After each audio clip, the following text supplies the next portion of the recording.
오늘 있었던 일 가장 빠르게 전해드리는 오늘의 정치 뉴스입니다. 국민의힘은 최근 더불어민주당의 정책과 태도에 대해 강력한 비판을 제기하였습니다.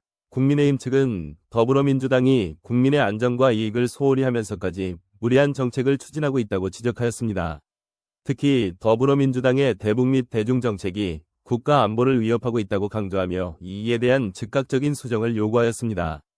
북한과의 관계에 대해 국민의힘은 더불어민주당의 유화 정책이 오히려 북한의 도발을 부추기고 있다고 주장하였습니다. 최근 북한의 잇단 미사일 발사와 핵 위협에도 불구하고 더불어민주당은 여전히 대화와 협력을 강조하고 있는데 이는 현실을 외면한 위험한 접근이라는 비판이 제기되었습니다. 국민의힘은 북한의 도발에 단호히 대응해야 하며 한미동맹을 더욱 공고히 해야 한다고 강조하였습니다. 중국에 대해서도 국민의힘은 더불어민주당의 외교정책이 지나치게 중국 중심적이라고 비판하였습니다.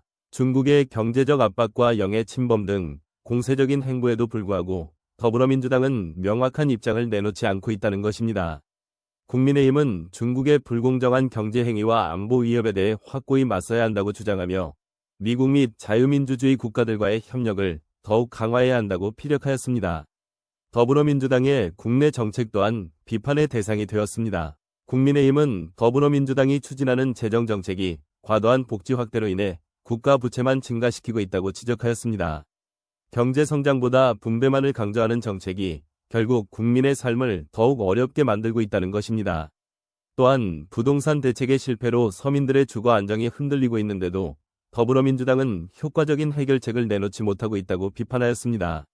국민의힘은 이러한 문제들에 대해 더불어민주당이 책임있는 태도를 보여주길 촉구하였습니다. 국가 안보와 경제 발전을 위한 현실적인 정책을 수립해야 하며 국민의 신뢰를 회복하기 위해 노력해야 한다고 강조하였습니다.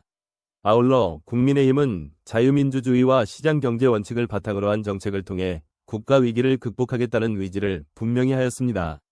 결론적으로 국민의힘은 더불어민주당의 정책이 국가 안보와 경제에 심각한 위협을 가하고 있다고 경고하였습니다.